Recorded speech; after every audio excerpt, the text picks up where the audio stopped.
उसने ये एक्शन करने की ठान ली है, मैंने सच बोलने की ठान ली है, उसने जल्दी उठने की ठान ली, किसी भी एक्शन को करने की ठान लेना, वहाँ क्या आता है? इंपॉर्टेंट स्ट्रक्चर है। आप अगर गौर करें सारा दिन आप इस किस्म के फिक्रे बोलते हैं, उसने ये करने की ठान लिया, मैंने ये करने की ठान लिया। आज का टॉपिक है किसी एक्शन को परफॉर्म करने की जब ठान ली जाती है तो उसको स्ट्रक्चर में कैसे डिफाइन करते हैं।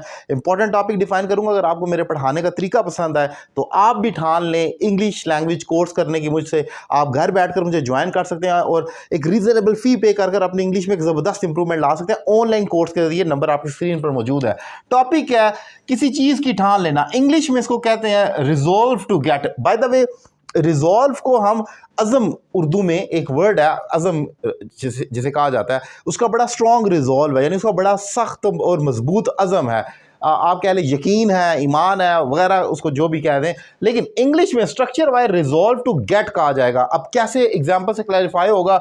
मैंने CSS करने की ठान ली है, प्रेजेंट परफेक्ट टेंस है। सो मैं कहूंगा आई हैव रिजॉल्व्ड, ये प्रेजेंट परफेक्ट है, हैव हेल्पिंग वर्ब आ गया आपका, और रिजॉल्व ऑब्वियसली वर्ब है।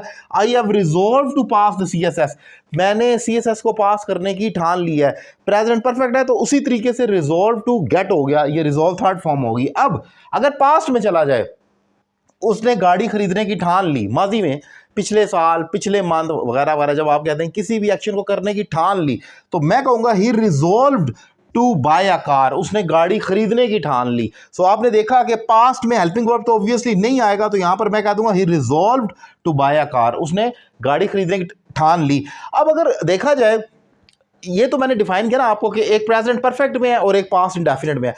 अगर क्या प्रेजेंट सिंपल में, यानी कि प्रेजेंट इंडेफिनिट भी हम बोल सकते हैं, तो उसकी बोल तो सकते हैं, लिख भी सकते हैं, लेकिन सेंस नहीं बनती। मसलन अगर मैं इसी फिक्रे को ले लूँ, उसने CSS इम्तिहान करने की, वो CSS पास करने की ठान लेता है, सो ये कोई तुक नहीं बनती। रेजोल्यूशन जो आप रिजॉल्व करते हैं वो आप या प्रेजेंट में परफेक्ट करते हैं या पास्ट में करते हैं। इवन आप फ्यूचर में भी नहीं कह सकते कि वो गाड़ी खरीदने की ठान लेगा, अगर ठानेगा तो आपको कैसे पता है। तो ये सेंस नहीं बनती। आमतौर पर आप इसे प्रेजेंट परफेक्ट में या पास्ट इंडेफिनिट में कर सकते हैं, दीगर फिक्रों में आप इसको कर नहीं सकते। सूट यहीं पर करता है जो मैंने एग्जांपल्स डिफाइन की। इस किस्म के फिक्रे आप भी खुद बनाएं, 5-10 एग्जांपल्स लिखें और इसे अपनी राइटिंग में इस्तेमाल करें। आपकी इंग्लिश में एक बड़ी इंप्रूवमेंट आ सकती है। टॉपिक कैसा लगा अपनी राय का इजहार करें। Thank you very much.